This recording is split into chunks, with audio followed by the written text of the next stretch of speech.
कोयला तस्करी मामले में प्रवर्तन निदेशालय का समन मिलने के बाद टीएमसी सांसद और पश्चिम बंगाल की सीएम ममता बनर्जी के भतीजे अभिषेक बनर्जी ने केंद्रीय गृह मंत्री अमित शाह पर निशाना साधा है। अभिषेक ने कहा कि टीएमसी को त्रिपुरा में जीत मिलेगी। अमित शाह को चुनौती देते हुए कहा गया कि टीएमसी को रोक कर दिखाएं। आपको बता दें कि प्रवर्तन निदेशालय यानी ईडी ने अभिषेक बनर्जी को जाँच में शामिल होने के लिए 6 सितम्बर की तारीख दी है, जबकि उनकी पत्नी रुजीरा को 3 सितम्बर को बुलाया गया है। जाँच एजेंसी कोयला तस्करी मामले में दोनों से पूछताछ करेगी। दोनों के अलावा सीआईडी के एडीजी ज्ञानवंत सिंह और अभिषेक के वकील संजय बासु को भी जांच में शामिल होने के लिए समन भेजा गया है। जांच एजेंसी का समन मिलने के बाद अभिषेक बनर्जी ने कार्यक्रम को संबोधित करते हुए कहा कि 2021 के चुनाव में स्टूडेंट्स और युवाओं ने बिना किसी डर के टीएमसी का समर्थन किया है। हमने त्रिपुरा में काम करना शुरू कर दिया है और बीजेपी की जड़ें त्रिपुरा में हिलने लगी हैं। उन्होंने कहा कि ममता बनर्जी तक बीजेपी नहीं पहुंच पाएगी, स्टूडेंट्स और युवा ही उन्हें रोक देंगे। अगर कोई सोचता है कि सीबीआई और ईडी से हमें डरा धमका लेंगे तो हमारी लड़ाई और बढ़ेगी।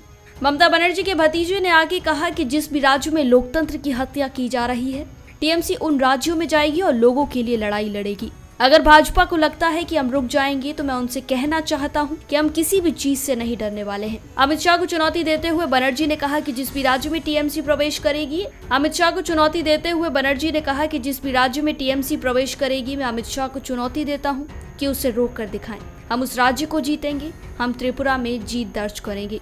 उन्होंने आगे कहा कि जो पार्टी बाहरी लोगों को लेकर आई है और बंगाल में टीएमसी के खिलाफ डेरा डाले रही, उन्हें आप यास और अम्फान तूफान या फिर कोरोना महामारी के दौरान नहीं पा सकते। जब तक बीजेपी को इस देश में बाहर नहीं फेंक देते हैं तब तक हम लड़ते रहेंगे। यह लड़ाई दिल्ली जाकर रुकेगी। हमारी आज की इस रिपोर्ट में बस इतना ही। मैं श्वेता चौहान, पंजाब केसरी, दिल्ली।